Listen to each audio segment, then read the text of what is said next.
नमस्ते दोस्तों, आज हम प्राचीन भारत के उन वेदों और पुराणों के पन्नों को पलटने जा रहे हैं जहां एक ऐसे देवता का वर्णन मिलता है जिनकी गर्जना से आकाश कांप उठता है और जिनके वज्र के प्रहार से पर्वतों के भी पंख कट जाते थे।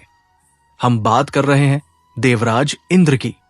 इंद्रदेव के बारे में विस्तार से जानने के लिए इस वीडियो को अंत तक देखें, क्योंकि इसमें हम उनके जन्म से लेकर उनके गुरुओं और उनके द्वारा लड़े गए महायुद्धों की ऐसी गाथा सुनाएंगे जो आपने पहले कभी नहीं सुनी होगी। तो चलिए शुरू करते हैं, लेकिन उससे पहले हमारे चैनल को सब्सक्राइब करना न भूलें और बेल आइकन को जरूर दबाएं। इंद्रदेव का परिचय देते हुए हमें यह समझना होगा कि वे केवल वर्षा के देवता नहीं हैं, बल्कि वे स्वर्ग लोक के राजा और समस्त देवताओं के अधिपति हैं। ऋग्वेद में उनका स्थान सर्वोपरि है, जहां उनके शौर्य की गाथा हजारों मंत्रों में गाई गई है। अगर हम इंद्रदेव के जन्म की बात करें तो पौराणिक मान्यताओं के अनुसार वे महर्षि कश्यप और माता अदिति के पुत्र हैं, जो 12 आदित्यों में से एक माने जाते हैं। उनका जन्म संसार को अंधकार और असुरों के आतंक से मुक्त कराने के लिए हुआ था, और जन्म लेते ही उनकी आभा इतनी प्रखर थी कि समस्त ब्रह्मांड आलोकित हो उठा था। परिवार की दृष्टि से देखें तो इंद्रदेव की मुख्य पत्नी शची है, जिन्हें इंद्राणी कहा जाता है, जो अदम्य साहस और सुंदरता की प्रतीक है। और असुर राज पुलोमन की पुत्री होने के बावजूद उन्होंने धर्म का मार्ग चुना। इंद्र और शची के कई पुत्र थे, जिनमें जयंत सबसे प्रसिद्ध है, जिन्होंने कई देवासुर संग्रामों में पिता का साथ दिया। साथ ही उनकी पुत्रियों में जयंती और देवसेना का नाम आता है, जिनमें से देवसेना का विवाह भगवान कार्तिकेय से हुआ था। इंद्रदेव की शक्ति का सबसे बड़ा स्रोत उनके शस्त्र और उनके गुरु हैं। उनके मुख्य गुरु देवगुरु बृहस्पति हैं, जिन्होंने उन्हें राजनीति, कूटनीति और धर्म का ज्ञान दिया। वही शस्त्र विद्या में इंद्र को महारत हासिल थी, और उनका सबसे घातक अस्त्र वज्र है, जिसे महर्षि दधीची की अस्थियों से त्वष्टा नामक शिल्पी ने बनाया था। यह वज्र इतना शक्तिशाली है कि इसकी एक चमक से शत्रु की सेनाएं भस्म हो जाती है। इसके अलावा इंद्र के पास ऐरावत नाम का दिव्य सफेद हाथी है, जिसके 4 दांत और 7 सूंड है, जो समुद्र मंथन से निकला था। और उनके पास उच्च ऐश्रवा नाम का उड़ने वाला घोड़ा भी है। इंद्र के जीवन के युद्धों की बात करें तो उनका सबसे महान युद्ध वृत्रासुर के साथ हुआ था। वृत्रासुर एक ऐसा भयानक असुर था जिसने पृथ्वी की सारी नदियों को रोक लिया था और दुनिया में अकाल पड़ गया था। तब इंद्र ने अपनी समस्त शक्तियों को संचित कर और वज्र का आह्वान कर वृत्रासुर का वध किया और जल को मुक्त कराया, जिसके बाद उन्हें वृत्रहन की उपाधि मिली। इसके अलावा उन्होंने नमुची, संबर और वला जैसे शक्तिशाली असुरों को भी धूल चटाई। इंद्रदेव को कई विशेष वरदान प्राप्त थे, जैसे कि वे किसी भी रूप को धारण कर सकते थे और प्रकृति के तत्वों पर उनका पूर्ण नियंत्रण था। लेकिन इंद्र का पद हमेशा के लिए नहीं होता। शास्त्रों के अनुसार एक इंद्र केवल एक मनवंतर तक शासन करता है और उसके बाद नया इंद्र चुना जाता है। वर्तमान इंद्र का नाम पुरंदर है। इंद्र के चरित्र में जहां वीरता है, वही उनके अहंकार और इंद्रियों पर नियंत्रण की कमी के कारण उन्हें गौतम ऋषि जैसे महान मुनियों से श्राप भी मिले। जैसे कि अहिल्या प्रकरण में उन्हें श्राप का सामना करना पड़ा, जिससे उनके शरीर पर 1000 आंखें, सहस्त्राक्ष, बन गई थी। उनके जीवन का एक बड़ा अध्याय भगवान कृष्ण के साथ भी जुड़ा है, जब गोवर्धन पर्वत की पूजा को लेकर इंद्र ने क्रोध में आकर 7 दिनों तक भयंकर वर्षा की थी। लेकिन अंततः कृष्ण के हाथों उनका अहंकार टूटा और उन्होंने स्वीकार किया कि ईश्वर की शक्ति के सामने वे एक तुच्छ सेवक मात्र है। इंद्रदेव की शिक्षाओं और उनके जीवन से हमें यह सीखने को मिलता है कि शक्ति के साथ जिम्मेदारी आती है और अहंकार का अंत हमेशा पतन की ओर ले जाता है। वे न केवल एक योद्धा है, बल्कि वे आर्य संस्कृति के रक्षक और न्याय के प्रतीक भी है। इस वीडियो के माध्यम से हमने इंद्रदेव के हर उस पहलू को छुआ है जो उनके इतिहास, गुरु, शस्त्र विद्या और उनके महायुद्धों से जुड़ा है। चाहे वो समुद्र मंथन में उनकी भूमिका हो या फिर महाभारत में अर्जुन के पिता के रूप में उनकी सहायता, इंद्रदेव का अस्तित्व भारतीय संस्कृति की रग-रग में बसा है।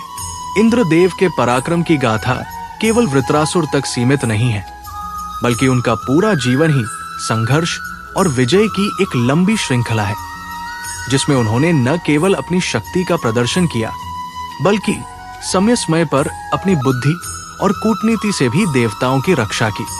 जब हम इंद्र के इतिहास में और गहराई से उतरते हैं, तो हमें पता चलता है कि उन्हें शस्त्र विद्या का ज्ञान न केवल अपने पिता और गुरु बृहस्पति से मिला, बल्कि उन्होंने स्वयं भगवान शिव और ब्रह्मा जी की कठोर तपस्या करके कई अमोघ शक्तियां प्राप्त की थी। उनके पास इंद्रजाल जैसी मायावी विद्या थी, जिससे वे युद्ध क्षेत्र में भ्रम पैदा कर सकते थे और शत्रुओं को मोहित कर सकते थे। युद्धों की बात करें तो देवासुर संग्राम के दौरान जब असुर राज बलि ने स्वर्ग पर अधिकार कर लिया था, तब इंद्र को अपना सिंहासन खोना पड़ा था, लेकिन उन्होंने हार नहीं मानी और भगवान विष्णु की शरण में गए, जिसके बाद वामन अवतार के माध्यम से इंद्र को पुनः स्वर्ग का आधिपत्य प्राप्त हुआ। ये घटना दर्शाती है कि इंद्र का पद कितना डगमगाता रहता है और इसे बनाए रखने के लिए उन्हें निरंतर योग्य बने रहना पड़ता है। इंद्रदेव के गुरुओं की सूची में केवल बृहस्पति ही नहीं आते, बल्कि एक समय ऐसा भी आया था जब उन्होंने अपने अहंकार के कारण बृहस्पति का अपमान किया और उन्हें असुरों के गुरु विश्वरूप को अपना गुरु बनाना पड़ा।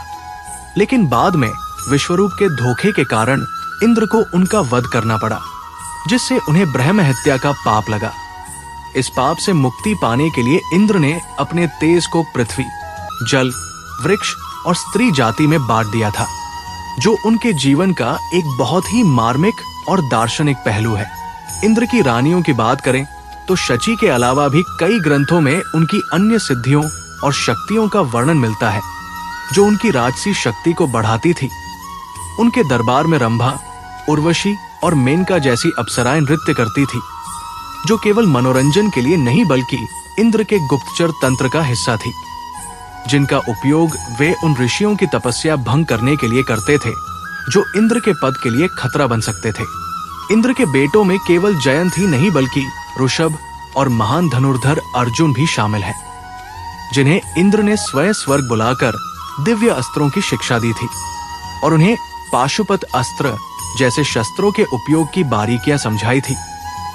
इससे ये सिद्ध होता है कि इंद्र केवल एक योद्धा नहीं बल्कि एक महान शिक्षक और मार्गदर्शक भी थे। उनके द्वारा लड़ा गया एक और भयंकर युद्ध तारकासुर के विरुद्ध था, जिसमें इंद्र ने सेनापति की भूमिका निभाई थी। हालांकि उस युद्ध का अंत कार्तिकेय के हाथों हुआ था, लेकिन इंद्र की सैन्य रणनीति ही थी जिसने देवताओं को संगठित रखा। इंद्र के इतिहास में नहुष की कथा भी अत्यंत महत्वपूर्ण है। जब इंद्र ब्रह्म हत्या के पाप के कारण छिप गए थे और पृथ्वी के राजा नहुष को अस्थायी रूप से इंद्र बनाया गया था, लेकिन नहुष के अहंकार ने उसे पतन की ओर धकेला और अंततः इंद्र ने पुनः अपना स्थान ग्रहण किया। ये कहानी सिखाती है कि इंद्र का पद केवल शक्ति का नहीं बल्कि परम संयम का पद है। इसके अलावा इंद्र ने समुद्र मंथन के समय अत्यंत धैर्य का परिचय दिया और कल्पवृक्ष, कामधेनु और पारिजात जैसे दिव्य रत्नों को स्वर्ग की शोभा बनाने के लिए सुरक्षित किया। इंद्र के अस्त्रों में वज्र के अलावा इंद्रधनुष भी है, जिसे वे वर्षा के बाद आकाश में अपनी विजय के प्रतीक के रूप में प्रदर्शित करते हैं, जो उनके प्रकृति पर आधिपत्य को दर्शाता है। यदि हम उनके आध्यात्मिक पक्ष को देखें तो उपनिषदों में इंद्र को एक जिज्ञासु शिष्य के रूप में दिखाया गया है, जो प्रजापति के पास आत्मज्ञान प्राप्त करने के लिए 101 वर्षों तक ब्रह्मचर्य का पालन करते हैं, जिससे ये पता चलता है कि स्वर्ग का राजा होने के बावजूद उनके मन में परम सत्य को जानने की तीव्र इच्छा थी। इस प्रकार देवराज इंद्र का व्यक्तित्व शौर्य, कूटनीति, मानवीय कमजोरियों और आध्यात्मिक ऊंचाइयों का एक अद्भुत मिश्रण है। वे एक ऐसे राजा हैं जो गिरते हैं, सीखते हैं और फिर से उठ खड़े होते हैं, जो हर युग में धर्म की स्थापना के लिए असुरों से लोहा लेते हैं। दोस्तों, इंद्रदेव की ये विस्तृत जीवनी हमें सिखाती है कि पद और प्रतिष्ठा के साथ चुनौतियां भी आती है, और असली राजा वही है जो हर परिस्थिति में अपने कर्तव्यों का पालन करे। अगर आपको इंद्रदेव के जीवन का यह गहरा विश्लेषण पसंद आया हो तो इस वीडियो को लाइक करें, अपने मित्रों के साथ शेयर करें और हमें कमेंट में बताएं कि आप अगले वीडियो में किस देवता या ऋषि के बारे में जानना चाहते हैं। हमारे चैनल को सपोर्ट करने के लिए सब्सक्राइब बटन दबाना न भूलें, क्योंकि आपका एक सहयोग हमें ऐसी ही और पौराणिक जानकारियां लाने के लिए प्रेरित करता है। धन्यवाद और मिलते हैं अगले रोमांचक एपिसोड में। इंद्रदेव के वैभव का वर्णन तब तक अधूरा है जब तक हम उनके उस सूक्ष्म स्वरूप की चर्चा न करें जो वेदों के सूक्तों में मिलता है, जहां उन्हें शतक्रतु कहा गया है, जिसका अर्थ है सो यज्ञों को करने वाला महापुरुष। उनकी ये उपाधि ही उन्हें ब्रह्मांड का सबसे शक्तिशाली सम्राट बनाती है। इंद्र की शस्त्र विद्या के पीछे एक और गहरा रहस्य यह है कि उन्होंने केवल अस्त्रों का ही नहीं बल्कि शब्दास्त्रों और मंत्र विद्या का भी कठिन अभ्यास किया था। उन्होंने गुरु बृहस्पति से वाक्शक्ति सीखी थी, जिससे वे बादलों की गर्जना को नियंत्रित कर अपने शत्रुओं के मन में भय पैदा कर देते थे।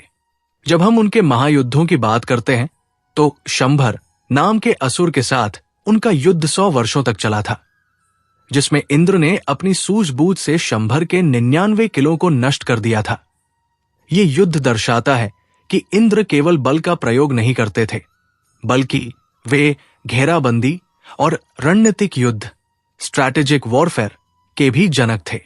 उनके परिवार के विषय में एक और महत्वपूर्ण तथ्य यह है कि उनकी पत्नी शची, इंद्राणी, को सप्तमातृकाओं में से एक माना जाता है, जो उनकी शक्ति की परिचायक है। इंद्र के पुत्रों में अर्जुन का उल्लेख महाभारत में विस्तार से मिलता है, जहां इंद्र ने स्वयं कर्ण से उसके कुंडल और कवच मांगकर अपने पुत्र की रक्षा की थी, जो एक पिता के अपने संतान के प्रति गहरे प्रेम और संरक्षण को दर्शाता है। इंद्र के गुरुओं के क्रम में एक समय ऐसा भी आया जब उन्होंने स्वयं भगवान ब्रह्मा से सृष्टि विद्या का ज्ञान लिया, ताकि वे स्वर्ग के प्रशासन को सुचारू रूप से चला सकें। इसीलिए इंद्र को प्रशासन का देवता भी माना जाता है।